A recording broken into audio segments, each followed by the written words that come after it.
my name's Emily and this is the first video on my channel. I just thought I'd tell you all a little bit about myself and why I thought I'd set the channel up. So I've just finished my first year at university and I'm studying law in Bristol. I took a gap year before I came to university, and so that gave me a lot of opportunity to watch sort of uni room tours and uni halls. I loved looking at what people bought to take to university with them, couldn't get enough of it.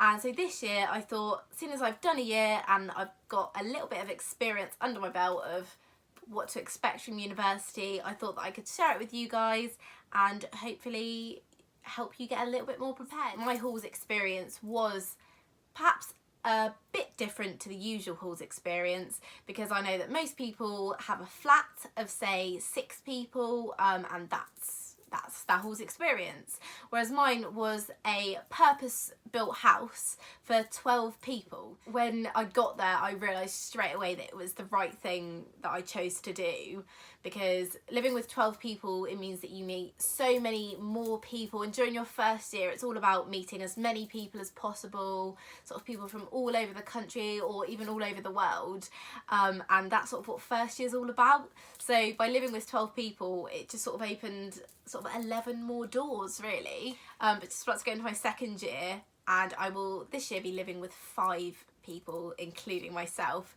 so that's a lot less than 12, but as this year counts, hopefully living as a house of 5 means that I'll be able to concentrate on my work a little bit more and not constantly get distracted by someone doing something. So I'm looking to do a room tour and sort of a haul of the new things that I'm buying for the house in the future.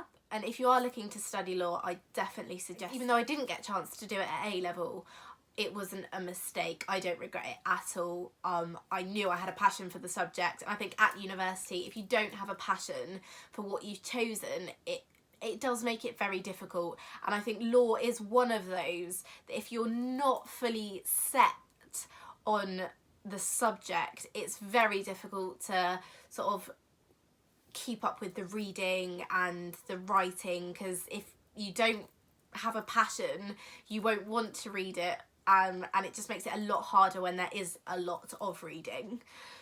During my first year I studied foundations for law, constitutional and administrative law, criminal law and contract law. I thought that it was a good sort of set to learn at the beginning, and it sort of gave me a taster of each one that I didn't want to do.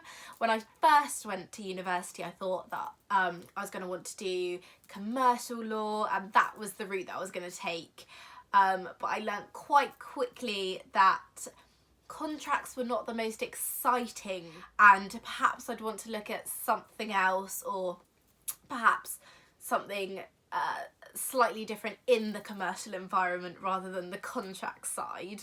Next year, going into my second year, I'm doing tort law, land law, dispute resolution skills and migration law and policy. 2 of those I did get to pick myself and 2 of those are compulsory for the qualifying law degree. However, I'm happy to show you some of the notes that I've taken this year and the way that I found was the most helpful sort of getting back into it after I did take a gap year, because I was slightly worried that as I had taken that year out that perhaps I wasn't going to be able to sort of pick up on the reading quick enough, or perhaps I'd forgotten the best style of writing for an essay, but I did learn quite quickly. It came back straight away. I don't think it is something that you forget, thankfully. But yeah, so I will be showing you some of my notes and I'll be showing the best way that I find to take notes in lectures and the best way to revise and sort of the best different styles of learning that I have sort of on the run up to exams, because it is quite daunting when you get to university. I know that a lot, even though the first year doesn't count for most people, you do need to pass first year in order to get on to the second year. And it's things like the exams that come at Christmas. It's things that you don't know about until you're at university, but I think it would be quite nice to know before in order to sort of prepare yourself. But I'm currently at home, obviously not in my university room. I live in Somerset, so it's a lot quieter than Bristol, but obviously not too far away.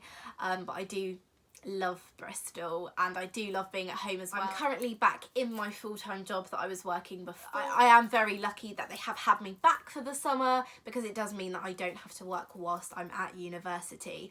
I know that some people do struggle and have to balance university work and earning money so that they're able to pay for food and things like that, but I am very lucky that I was able to save last year before I went to university. So this is my first video. I know that I took a lot from watching other people's videos last year before I went to university. I'm here to try and help, basically. But yeah, don't forget to like and subscribe. Thank you.